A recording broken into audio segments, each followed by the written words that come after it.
এই মুহূর্তের সবচেয়ে বড় খবর, কেননা এসআইআর নিয়ে সম্পূর্ণ নতুন আবার আপডেট দিয়ে দিলেন পশ্চিমবঙ্গের নির্বাচন কমিশন। আপনি যদি এখনো পর্যন্ত পশ্চিমবঙ্গের এসআইআর এর জন্য গণনা ফর্ম তথা ইনফরমেশন ফর্ম ফিল আপ করে না থাকেন, তাহলে আপনার জন্য রইল সুখবর।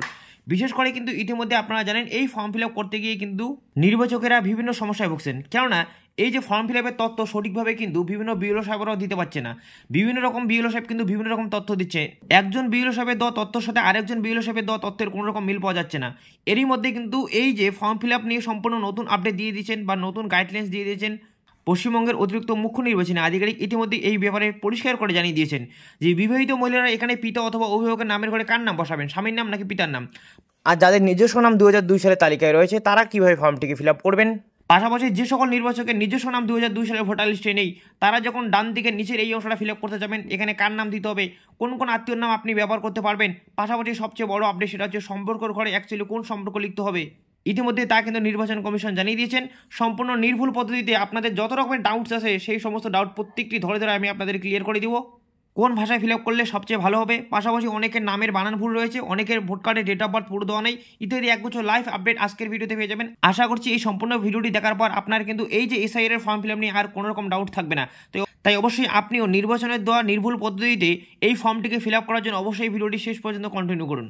দেখুন, ফর্মের শুরুতে এই জায়গাগুলোতে আপনার ডিটেলস অলরেডি দেওয়া থাকবে, কিউআর কোড থাকবে, পাশে একটি পুরনো ভোট কার্ডের ছবি থাকবে এবং পাশেই কিন্তু আপনাকে এখানে একটি শুরুতেই আপনার বর্তমানে পাসপোর্ট সাইজের একটি রঙিন ছবি লাগাতে হবে। অবশ্যই সাদা ব্যাকগ্রাউন্ডের ছবি হলে ভালো হয়, যেমনটা গতকালকে রাজ্যের মুখ্য নির্বাচন আধিকারিক অলরেডি জানিয়ে দিয়েছেন। এবার এই সম্পূর্ণ ফর্মটিকে আপনি কোন ভাষায় ফিল আপ করবেন, বাংলায় নাকি ইংরেজিতে? দেখুন, গতকালকে প্রেস কনফারেন্সের মাধ্যমে রাজ্যের অতিরিক্ত মুখ্য নির্বাচন আধিকারিক পরিষ্কার জানিয়ে দিয়েছেন এই ফর্ম আপনারা চাইলে বাংলা কিংবা ইংরেজি কিংবা হিন্দিতে এই তিনটি ভাষার মধ্যে যে কোনো একটিতে ফিল আপ করতে পারবেন। ফর্ম আপনি কোন ভাষায় ফিল আপ করবেন সেটা বড় কথা না, আপনি যার ডিটেলস দিয়ে ম্যাপিং করাতে চান তার যদি এখানে বিধানসভার ক্ষেত্রে নম্বর, অংশ নম্বর, ক্রমিক সংখ্যা এই ডিটেলসগুলো ভালো মতো দেন, তাহলেই কিন্তু ম্যাপিং বা লিঙ্কেজ হয়ে যাবে। এই ডিটেলসগুলোতে আমি পরে আসতেছি, তার আগে স্টেপ বাই স্টেপ ফর্মটাকে ফিল আপ করে দেখিয়ে দিচ্ছি লাইভ। দেখুন, এখানে ফর্মের শুরুতে আপনার জন্ম তারিখ রয়েছে, অবশ্যই DDMMYY এই ফর্ম্যাটের জন্ম তারিখ আপনার লিখতে হবে। যাদের আবার ভোট কার্ডে পুরো ডেট অফ বার্থ দেওয়া নেই বা 2025 সালের ভোটার লিস্টে যাদের পুরো ডেট অফ বার্থ দেওয়া নেই, শুধুমাত্র সাল দেওয়া রয়েছে, তারা কি করবেন, এক হিসাব করে লিখতে পারেন। অথবা আপনার অন্য কোনো ডকুমেন্টসে, যেমন ধরুন আপনার জন্ম সার্টিফিকেটে কিংবা আপনার আধার কার্ডে কিংবা আপনার প্যান কার্ডে যদি এই ভোটার কার্ডের বছরকে ম্যাচ করে অন্য কোনো পুরো ডেট অফ বার্থ দেওয়া থাকে তাহলে সেটাই এখানে লিখতে পারেন। এবার অনেকের আবার পুরো ডেট অফ বার্থ দূরের কথা, জন্ম সালটাও দেওয়া নেই, শুধুমাত্র 1/1/95 আপনার কত বয়স ছিল সেটা কিন্তু ভোট কার্ডে লেখা আছে, তারা কি করে এখানে ডেট অফ বার্থ বসাবেন? দেখুন, আপনারা অবশ্যই 2025 সালকে ধরে আপনি হিসাব করে দেখুন আপনার কত বয়স হচ্ছে, সেটা হিসাব করে 1/1 ব্যবহার করে সালটি এখানে আপনি লিখে দিন। এবার আধার নম্বর এখানে ঐচ্ছিক মানে অপশনাল বলা থাকলেও আমি বলবো অবশ্যই আপনারা এখানে আপনার আধার নম্বর যদি থাকে অবশ্যই লিখে দিবেন। মোবাইল নম্বর এখানে আপনার একটি সচল মোবাইল নম্বর দিয়ে দিবেন, কেননা পরবর্তীতে বিএলও কিংবা আরও সব আপনার যে কোনো প্রকার দরকারের জন্য এই মোবাইল নম্বরের সাথে কন্ট্যাক্ট বা যোগাযোগ করতে পারেন। অনেকে জিজ্ঞাসা করেছিলেন একটি মোবাইল নম্বর দিয়ে আপনি পরিবারের কতগুলো ফর্ম ফিল আপ করতে পারবেন। দেখুন, একটি মোবাইল নম্বর ব্যবহার করে আপনি পরিবারের একাধিক ফর্ম ফিল আপ করতে পারেন, এতে আপনার কোনো রকম অসুবিধা হবে না। পিতা অথবা অভিভাবকের নাম এই ঘরটিতে কিন্তু সম্পূর্ণ নতুন আপডেট চলে আসে। পুরুষরা অবশ্যই এখানে আপনার পিতার নাম লিখবেন, তার পাশাপাশি বিবাহিত মহিলা যারা রয়েছেন তারাও কিন্তু পিতা অথবা অভিভাবকের নামের ঘরটিতে আপনার জন্মদাতা পিতার নামে লিখতে হবে। 2025 সালের ভোটার লিস্টে আপনার স্বামীর নাম থাকলেও তারপরেও আপনাকে কিন্তু এখানে আপনার জন্মদাতা পিতার নাম লিখতে হবে, তারপরে পিতার উপর এরকম করে টিক চিহ্ন দিয়ে দিবেন, তাহলে বিএলও সব বুঝে যাবে আপনি এখানে আপনার নিজের বাবার নাম লিখেছেন। তারপরে একই রকম করে আপনার বাবার ভোট কার্ড নাম্বার নিচে দিতে হবে। আবার যাদের ক্ষেত্রে যাদের বাবা মৃত তাদের কিন্তু আর ভোট কার্ড নাম্বার বসাতে হবে না, শুধু উপরে নাম লিখবেন। পাশাপাশি আরও একটা আপডেট শুনে নিন, যাদের ভোট কার্ড নাম্বার চেঞ্জ হয়েছে, যাদের বাবা মার ভোট কার্ড নাম্বার চেঞ্জ হয়েছে তাদের কিন্তু এখানে নতুন ভোট কার্ড নাম্বারটাই দিতে হবে, কেননা উপরে যে অংশটা ফিল আপ করা হচ্ছে সেটা কিন্তু সম্পূর্ণটাই 2025 সালের ভিত্তিতে হচ্ছে। তাই কারো যদি ভোট কার্ড নাম্বার চেঞ্জ হয়ে থাকে নতুন ভোট কার্ড নাম্বারটাই এখানে বসাতে হবে। একই রকম করে আপনি আপনার এখানে মায়ের নাম সুন্দর করে লিখে দিলেন, তারপরে আপনার মা জীবিত হলে তার ভোট কার্ড নাম্বারটা এখানে লিখে দিন, মৃত হলে লিখতে হবে না।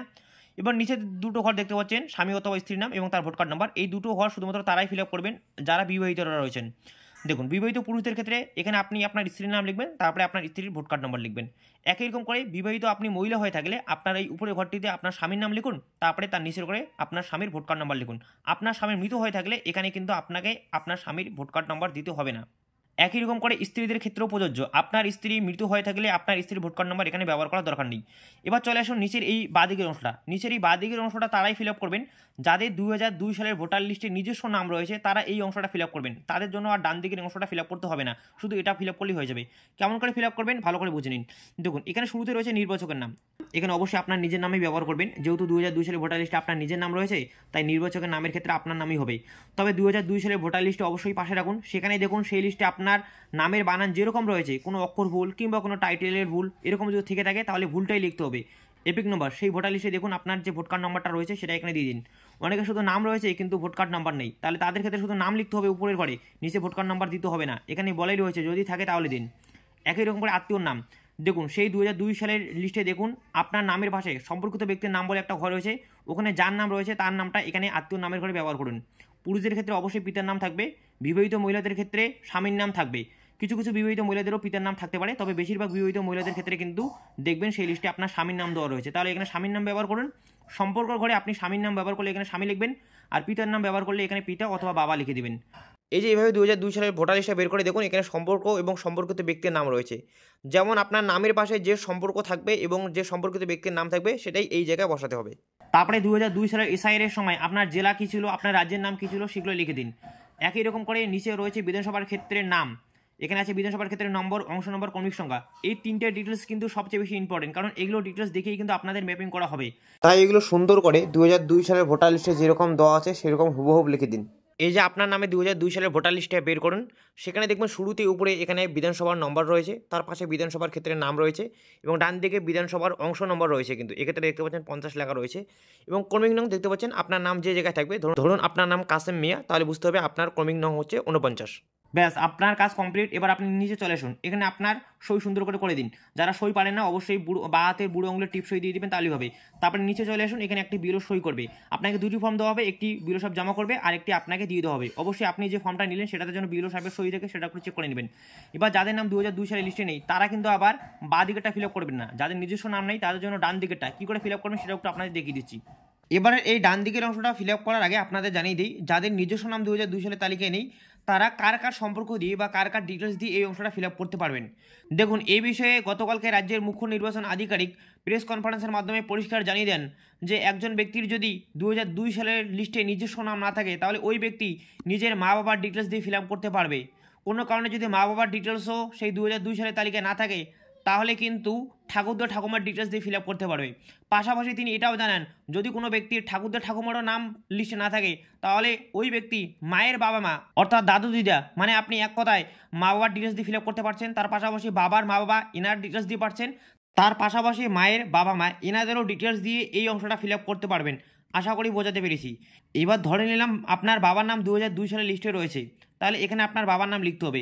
এই অংশটাও কিন্তু সম্পূর্ণ তাহলে 2002 সালের ভোটার লিস্ট অনুসারে লিখতে হবে। 2002 সালের ভোটার লিস্ট আপনার বাবার পাশে রাখুন, সেখানে যেরকম নাম রয়েছে সেটাই এখানে হুবহু দিয়ে দিন। একই রকম করে আপনার বাবার ভোট কার্ড নম্বর সেই 2002 সালের লিস্ট থেকে এখানে সুন্দর করে তুলে দিন। যাদের নম্বর নেই সেই লিস্টে তাদের এখানে দিতে হবে না, শুধু উপরে নাম লিখবেন। আত্মীয়র নাম ওই যে সেই লিস্টে দেখুন সম্পর্কিত ব্যক্তির নামের পাশে কার নাম রয়েছে, পিতা অথবা স্বামীর নামের ঘরে যার নাম থাকবে সেই নামটা এখানে বসিয়ে দিবেন। পুরুষদের ক্ষেত্রে অবশ্যই পিতার নাম থাকবে, বিবাহিত মহিলাদের ক্ষেত্রে স্বামীর নামও থাকতে পারে, কিছু কিছু ক্ষেত্রে পিতার নামও থাকতে পারে। এই যে যার ডিটেলস দিয়ে ফর্ম ফিল আপ করতেছেন তার 2002 সালের ভোটার লিস্টে বের করুন, সেখানে আপনার নাম খুঁজুন, আপনার নাম যত নম্বর সিরিয়ালে থাকবে সেই হিসেবে দেখবেন পাশে কিন্তু সম্পর্কিত ব্যক্তির নাম বলে একটা ঘর রয়েছে, এখানে সম্পর্কিত ব্যক্তি যেটা থাকবে সেটাই কিন্তু আত্মীয় নামের ঘরে বসাতে হবে। আশা করি বুঝতে পেরেছেন।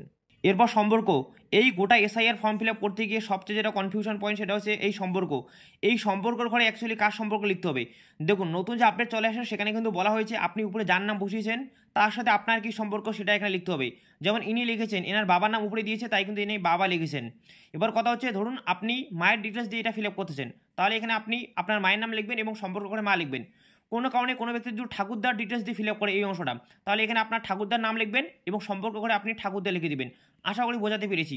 এবারে জেলার নাম আর রাজ্যের নাম 2002 সালের ভিত্তিতে এনার জেলার নাম এবং রাজ্যের নাম যেটা ছিল সেটা এখানে দিয়ে দিন। তারপরে বিধানসভার ক্ষেত্রের নাম 2002 সালের ভোটার লিস্টে পেয়ে যাবেন, বিধানসভার ক্ষেত্রের নম্বর, অংশ নম্বর, ক্রমিক সংখ্যা এগুলো 2002 সালের ভোটার লিস্টে পেয়ে যাবেন। এই যে 2002 সালের ভোটার লিস্টে বের করে নিন, এই ভোটার লিস্টের উপরের দিকে দেখবেন একদম উপরের দিকে বাঁ দিকে শুরুতে একটা নম্বর রয়েছে, এই নম্বরটা হচ্ছে কিন্তু বিধানসভার ক্ষেত্রের নম্বর। পাশে একটা নাম দেখতে পাচ্ছেন, এটা কিন্তু হচ্ছে বিধানসভার ক্ষেত্রের নাম। আমাদের ক্ষেত্রে এখানে দেখাচ্ছে বিধানসভার ক্ষেত্রের নম্বর দেখাচ্ছে 2 এবং বিধানসভার ক্ষেত্রের নাম দেখাচ্ছে শীতল ঘোষী। ব্যাকেটে যেটা তপশিলি জাতি লেখা রয়েছে সেটা লিখতে হবে না, শুধু শীতল ঘোষী লিখলেই হয়ে যাবে, আপনাদের যেটা আছে সেটা লিখবেন। এবং ডান দিকে দেখতে পাচ্ছেন এখানে রয়েছে অংশ নম্বর, এক্ষেত্রে কিন্তু বিধানসভার অংশ নম্বর হচ্ছে 50। এবার ক্রমিক সংখ্যা দেখতে পাচ্ছেন এখানে ক্রমিক নং লেখা রয়েছে, নিচে দেখুন অনেকগুলো নাম রয়েছে, নির্বাচকের নামগুলো রয়েছে, এখানে আপনার নাম খুঁজুন। ধরুন আপনার নাম আতিয়ার, তাহলে বুঝতে হবে আপনার ক্রমিক নং হচ্ছে বা ক্রমিক সংখ্যা হচ্ছে 9।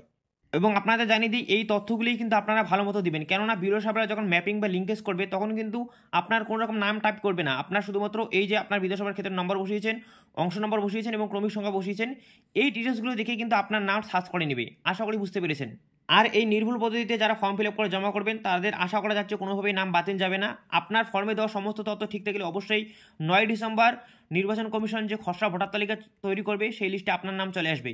কোনো কারণবশত কোনো ব্যক্তির নাম সেই খসড়া ভোটার তালিকায় না উঠলে তাকে কিন্তু হিয়ারিং হতে হবে, অর্থাৎ তারপরে যে নোটিশ পাঠানো হবে তারপরেই কিন্তু বিএলও সাহেব কিংবা আরও সাহেব কিন্তু বিডিও অফিসে কিংবা এইচডি অফিসে কিন্তু এনার ফিজিক্যাল ডকুমেন্টস ভেরিফিকেশন করবে। ওই যে নির্বাচন কমিশন যে ডকুমেন্টসের 12টি লিস্ট দিয়েছে সেটার মধ্যে থেকে কোনো একটি ডকুমেন্টস দেখাতে পারলেই কিন্তু আপনার নাম ফাইনাল লিস্টে প্রকাশ পাবে। আশা করি বুঝতে পারলেন। এরপরে আপনার যে কোনো জিজ্ঞাসা থাকলে সেটা অবশ্যই কমেন্ট করে জানিয়ে দিবেন। পাশাপাশি ভিডিওটি ফেসবুক থেকে দেখলে অবশ্যই পেজটি ফলো করে পাশে থাকবেন। ধন্যবাদ।